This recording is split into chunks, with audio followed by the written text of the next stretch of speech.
السلام علیکم ناظرین، میں ہوں ندیم حسین کیانی اور آپ دیکھ رہے ہیں پروگرام خوابوں کی دنیا سے۔ ناظرین، پچھلے پروگرام میں ہم نے بات کی تھی خوابوں کی حقیقت پر۔ آج ہم بات کریں گے خوابوں کی تعبیر کے علم پر۔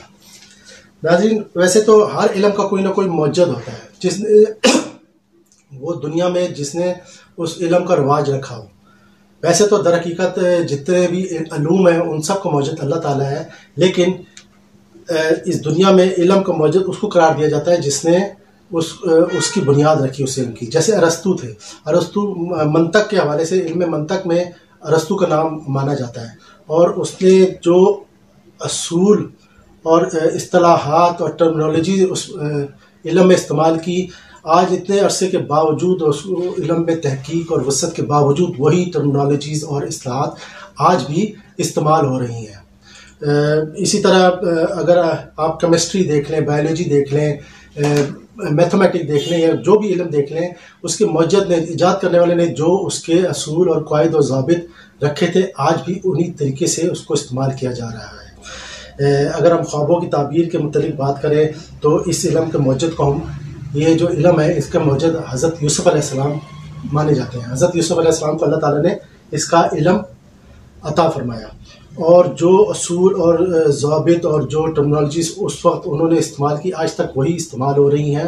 آج بھی مسلمان جو خواب دیکھتے ہیں اور اس کی تعبیر جاننے کی کوشش کرتے ہیں تو ہم قرآن اور حدیث سے یا علماء کرام کی کتابوں سے یا مفتیان کرام کی کتابوں سے اس علم کا مطلب جاننے کی کوشش کرتے ہیں۔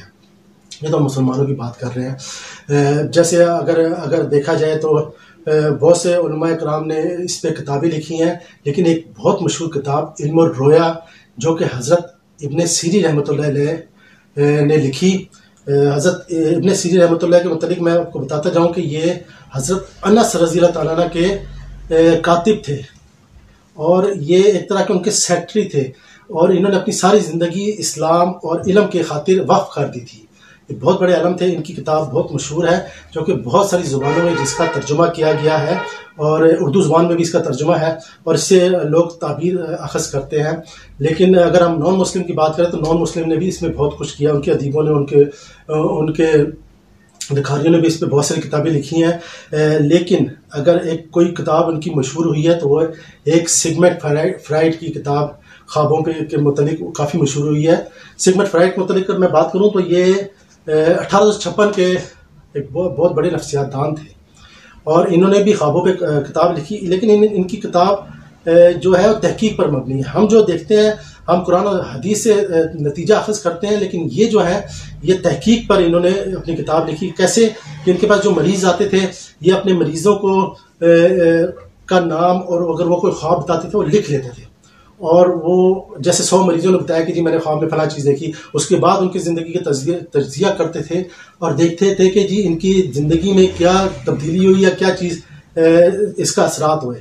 تو وہ پھر جو زیادہ تر لوگوں کی آتے تھے اثرات، تو وہ اس تجزیے میں نتیجے اور تحقیق کے نتیجے میں یہ بات بیان کرتے تھے کہ اگر خواب میں یہ چیز دیکھی جائے تو اس کا مطلب یہ ہوتا ہے۔ تو لیکن اگر آپ جنہوں نے تحقیق کر کے خوابوں کی کتاب لکھی ہے، اگر آپ ان کا موازنہ کیا جائے اسلامی کتابوں سے تو یہ بہت مماثلت ملتی ہے۔ کیوں؟ کیونکہ ہر علم، کسی بھی علم میں آپ تحقیق کریں گے تو آپ اصل تک جائیں گے، اس کے راز آپ پہ افشا ہوں گے۔ اسی لیے اللہ تعالیٰ نے قرآن میں غور و فکر اور تحقیق پر توجہ دی ہے کہ آپ بہت زیادہ غور و فکر کریں، تحقیق کریں۔ لیکن میں آپ کو ایک بتاتا جاؤں کہ اگر آپ خواب دیکھتے ہیں اور اگر صرف کتابوں سے اس کا نتیجہ خاص یا تشریح کرنے کی کوشش کریں گے تو آپ کو مکمل اس کی مطلب معلوم نہیں ہوگا۔ خوابوں کے معلوم کرنے کے 2 طریقے ہیں۔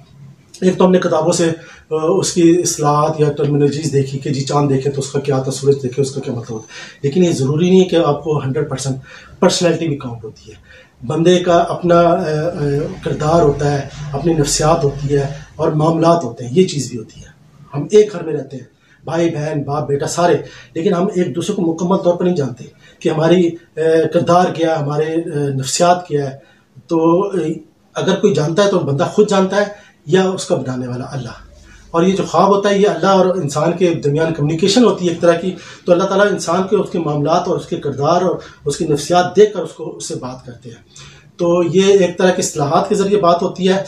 تو یہ دونوں چیزیں کو اگر میچ کی جائے تو تب جا کر آپ کو خواب کی تعبیر کا پتہ لگے گا۔ میں آپ کو ایک واقعہ سناتا ہوں اسی حوالے سے۔ میرے دوست ہیں وہ بے روزگار ہو گئے.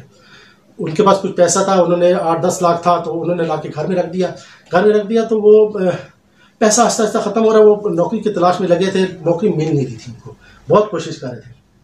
اچھا، اسی اسنا میں نا ان کے ایک دوست نے کہا جی میں نے آپ کو خواب میں آپ کی امی کو دیکھا تھا، اور وہ آپ کو بیان کر رہی تھی کہ آپ ایسا کریں کہ ایک تو غصہ نہ کرا کریں، ان کا نام لے کر کے میرے بچے کو کہو کہ جی غصہ نہ کرا کریں، اور 3 الائچیاں 3 انگلیوں سے لے کر دبا دیں.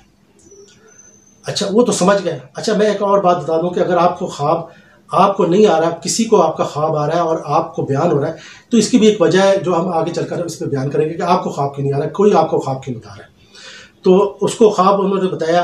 اچھا، وہ تو سمجھ گیا کہ جی کہ چلو غصہ میں کرتا ہوں تو میں چلو آئندہ احتیاط کروں گا، کسی سے بدتمیزی نہیں کروں گا، غصے سے بات نہیں کروں گا. لیکن 3 الائچی والی اس کو سمجھ نہیں آ رہی. انہوں نے بہت سارے مفتیوں کرام سے پوچھا، مطلب تو انہوں نے جیسے اس سے نکلا کہ یہ الائچی کا کیا مطلب ہوتا ہے وہ دیکھ کر انہوں نے بتا دیا، لیکن اصلی معاملات تو نہیں پتا تھے نا. تو بہت کنفیوز. انہوں نے ایک دفعہ ایسا کیا کہ 3 انگلی سے الائچی لے کے دبا بھی دی. اچھا، کچھ عرصہ ہوا تو ان کی بیگم نے کہا کہ یار پیسے تو ختم ہو رہے ہیں، 3-3.5 لاکھ رہ گئے ہیں، تو اب کیا ہوگا، نوکری بھی نہیں میری. تو ان کے دماغ میں ایک دم ہی کلک ہوا کہ یار یہ جو 3 الائچی ہے نا، یہ پیسہ ہے، 3 لاکھ روپے ہے، اور اس کو انویسٹ کرنا ہے. الائچی اگر پڑی رہے گی تو الائچی رہے گی، اگر مٹی میں ملے گی تو وہ اس سے اور الائچیاں نکلیں گی. اس کا مطلب ہے کہ پیسہ انویسٹ کر لو. اور جب انہوں نے غور کیا کہ 3 انگلیاں، تو اس نے کہا شاید 3 سال کے لیے یہ ہم پہ کوئی آزمائش آئی ہے یا مشکل آئی ہے، تو یہ ہمیں پیسہ سرکولیٹ کرنا چاہیے. اس نے 3 لاکھ روپے لیے اور اس کو انویسٹ کر دیا، کوئی چھوٹی موٹی دکان کھول لی. یہ پرانی بات تھی، اس وقت 3 لاکھ کا کاروبار ہو جاتا تھا، آج کل تو مشکل ہے. لیکن میں آپ کو بتاتا ہوں کہ معاملات اور یہ دونوں چیزیں دیکھ کر خواب کے متعلق بتایا جا سکتا ہے. تو اگلے پروگرام میں ہم بات کریں گے کہ خواب کتنے قسم کے ہوتے ہیں. تو یہ پروگرام ہم یہیں تک ختم کرتے ہیں. اگلے پروگرام تک میرا انتظار کیجیے گا. اللہ تعالیٰ مجھے اور آپ کو جسمانی بیماری اور روحانی بیماری سے بچائے. اللہ حافظ.